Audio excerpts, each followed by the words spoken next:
Hello అండి, welcome to SS వంటలు ఎండు పూజలు. ఈరోజు మన కిచెన్లో వచ్చేసి సాంబార్ అండి. Home made sambar. ప్రతి ఒక్క మసాలాలు కూడా ఇంట్లోనే తయారు చేసి కమ్మకమ్మని సాంబార్ ఎలా చేయాలనేది నేను ఈ వీడియోలో చేసి మీకు చూపించబోతున్నాను.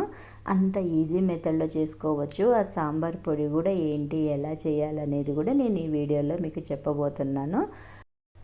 ఈ సాంబారు రైస్లోకైనా ఇడ్లీ, దోశ ఇట్లా దేనికైనా కూడా చాలా బాగుంటుంది. కాంబినేషన్ వచ్చేసి మా పిల్లలు ఊరి నుంచి వచ్చారంటే మమ్మీ నువ్వు ముందు సాంబార్ చేసి ఉంచు అనేసి చెప్పి మరీ బయలుదేరుతారు.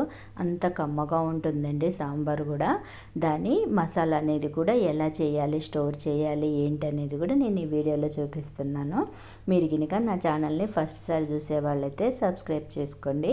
అదేవిధంగా పక్కనున్న బెల్ ఐకాన్ని క్లిక్ చేస్తే మీకు నేను ఏ వీడియో పెట్టినా కూడా నోటిఫికేషన్స్ వస్తాయి. కమ్మకమ్మని వంటలన్నీ చేసి మీరు మంచిగా ఎంజాయ్ చేయొచ్చండి. పిల్లలకు కూడా ఈ విధంగా సాంబార్ చేసి పెట్టామంటే ఎంతో బలంగా ఉంటుంది కదా, బయటికి కాదు కాబట్టి అండి ఈ విధంగా చేసి లంచ్ బాక్స్లో కూడా పెట్టేయచ్చు.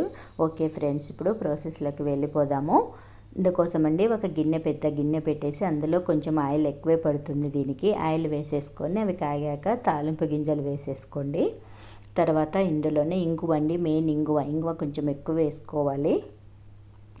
ఈ విధంగా కొంచెం ఫ్రై అయినాక మన తినే కారాన్ని బట్టి పచ్చిమిర్చిని చీల్చి ఒక 2 పచ్చిమిర్చి వేసేసుకోవాలి.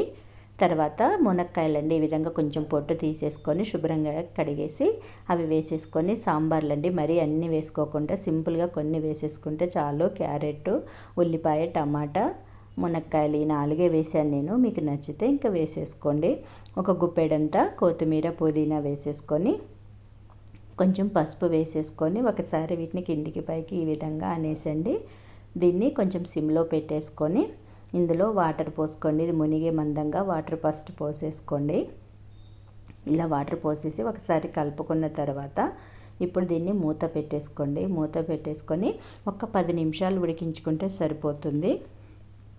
ఇలా మూత పెట్టి 10 నిమిషాలు ఉడికించుకొని తర్వాత చూద్దాం ఎలా వచ్చిందనేది. ఇప్పుడు చూశారు కదా, ముక్కలన్నీ ఉడికిపోతాయి. ముందు సాల్ట్ వేస్తండి మనకు ముక్క అనేది తొందరగా ఉడకదు.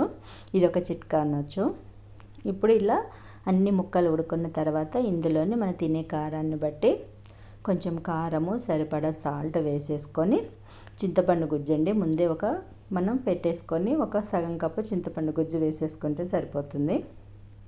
1 స్పూన్ అల్లం వెల్లిపాయ పేస్ట్ వేసేసుకొని ఇలా ఒక 2 స్పూన్ల షుగర్ వేసుకోవాలి. షుగర్ నచ్చని వాళ్ళు బెల్లమైనా వేసుకోవచ్చు. అసలైన ఇంగ్రీడియంట్స్ ఇదండి సాంబార్ టేస్టు. ఇది ఎలా చేయాలి అంటే ధనియాలు, లవంగ, ఇలాచి, దాల్చిన చెక్క ఈ 4 ఐటమ్స్ అండి మనం మంచి దోరగా వేయించేసుకొని అవి మంచిగా మిక్సీ పట్టేసుకొని పౌడర్ చేసేసుకొని ఆ పౌడర్ అనేది మనం స్టోర్ చేసుకుంటే 1 నెల వరకు కూడా అది మంచిగా ఉంటుందండి. ఈ మసాలే దీనికి అసలైన టేస్టు. అది ఒక 2 స్పూన్లు వేసేసుకొని ఒకసారి అంతా కలిపేసుకోవాలి. ఈ మసాలా మీకు గినక నచ్చితే కామెంట్ చేస్తే నేను ఎలా చేయాలనేది కూడా ఇంకా మీకు చేసి చూపిస్తాను. తర్వాత మనకి ఎంత సాంబార్ కావాలో అన్ని వాటర్ పోసేసుకోండి. ఇప్పుడు ముందుగానే పప్పు ఉడికించుకుంటే కందిపప్పుని ఇలా మెత్తగా ఉడికించుకొని పెట్టేసుకుంటే సాంబార్ కూడా ఈజీగా అయిపోతుంది. ఇప్పుడు ఆ పప్పునంతా ఇందులో వేసేసుకోండి. ఈ విధంగా ఇందులో వేసేసుకొని మొత్తం కలిసే విధంగా ఇలా ఒక పావు గంట మరిగించుకుంటే సరిపోతుంది. అప్పుడు అన్నీ పట్టేసి ఒకసారి సాల్ట్ చూసుకోండి. ఫైనల్గా సాల్ట్ అనేది సరిపోయిందో చూసేసుకున్న తర్వాత చివర్లో అండి కొంచెం పుదీనా, కొత్తిమీర వేసేసుకొని ఒక 2 మినిట్స్ మరిగించేసుకొని దింపేస్తే అసలు సాంబార్ సూపర్ అంటే సూపర్ ఉంటుంది. మీరు కంపల్సరీ తిన్నాక నాకు మాత్రం కంపల్సరీ కామెంట్ చేస్తారు.